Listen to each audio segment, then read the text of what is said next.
Seorang siswi sekolah menengah pertama di kota Pasuruan harus menjalani perawatan di rumah sakit jiwa setelah mengalami depresi berat. Ia diduga korban pemerkosaan. Korban berinisial IN 14 tahun warga Kecamatan Bugul Kidul, Kota Pasuruan, pertama kali dilarikan ke RSJ pada Agustus 2024. Kondisinya kembali memburuk hingga harus dirawat lagi pada Selasa malam 8 Oktober 2024 saat tim dinas sosial dan tim medis menjemputnya ke rumah untuk dibawa ke RSJ. Kakak korban Yanuar menceritakan bahwa IN mulai menunjukkan gejala depresi sejak Agustus. Yanuar juga mengatakan jika gelagat aneh adiknya itu terjadi setelah ia keluar dengan temannya pada bulan Agustus lalu. Ian, adiknya juga sempat mengatakan jika pernah mengalami kekerasan seksual pada bagian organ vital miliknya. Sementara itu, Wahyudi Tri Wuryanto, Wakil Ketua Bidang Advokasi dan Pembaharuan Hukum Komnas Pelindungan Anak, menyatakan pihaknya akan mendampingi keluarga untuk melaporkan kasus ini ke pihak berwajib. Ia juga mengungkapkan bahwa IN sudah 2 kali dirawat di RSJ, pertama pada Agustus dan yang kedua pada Selasa lalu. Saat ini IN masih menjalani perawatan intensif di RSJ Malang untuk memulihkan kondisi mentalnya.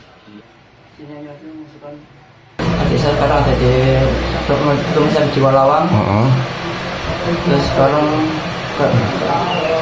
kenapa Mas? Kenapa? Karena apa? Habis kekerasan seksual.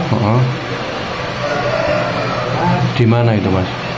Itu jari-jarinya pelaku dimasukkan ke kabinnya adik. Sampai trauma anaknya? Iya, sampai trauma. Adik keluar rumah. Terus? Sekarang bilang ke rumahnya teman namanya Vika. Terus? Ternyata nggak pulang. Keluar sama si. Iya, bilang sama Vika. Terus pulang-pulang ini kondisi adik langsung marah-marah ya. Sampai sekarang ini ya. Iya, sekarang. Ini akan lapor apa gimana Mas ini ke depannya Mas? Iya, lapor ke polisi. Iya.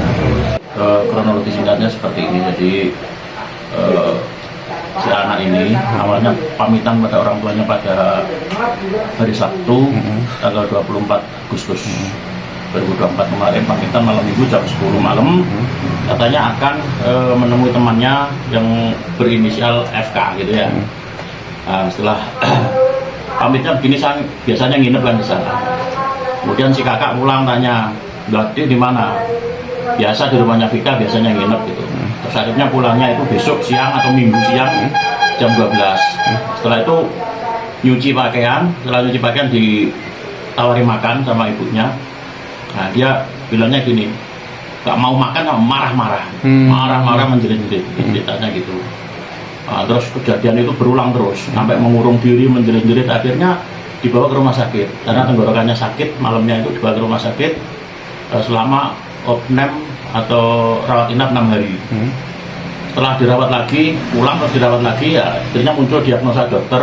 Itu ternyata di klinik anak ini diagnosanya yaitu depresi psikis. Depresi psikis dan bakterial vaginasis. Melihat surat rekomendasi ini, kemudian pihak keluarga melapor pada saya, gimana ini anaknya Pak. Akhirnya kita sepakat keluargaan, karena terus anaknya ini benar-benar meronta-meronta, menjerit-jerit gak jelas, tiba-tiba membanting pintu, lari-lari keluar. Dan saya tahu sendiri pada waktu saya datang ke sini. Akhirnya saya berhubungan dengan dinas sosial dan UPT P2 TP2A, dibawalah si anak ini ke rumah sakit jiwa.